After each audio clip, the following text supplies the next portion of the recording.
Hello everyone and welcome to the channel. In this video, I will show you exactly how to turn on comments on Facebook.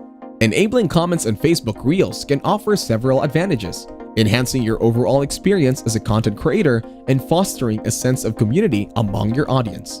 First of all, open up the Facebook app on your phone. Log into your Facebook account and tap on the menu icon from the bottom right corner. Now from the menu, tap on Settings and Privacy. Then scroll down in Settings and look for the Comments option here. Once you find it, open it to turn on and allow people to comment on your Facebook Reels. You can look for it in the Account Center or the About option.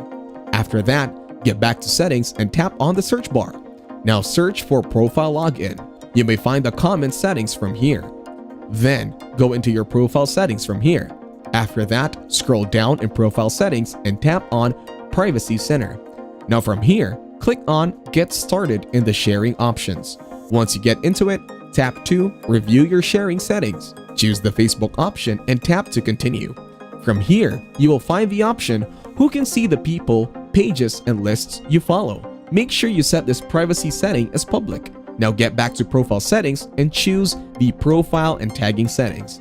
Then make sure to set each option to either friends or friends of friends. If you enjoyed this video, like it and share your comments or questions below.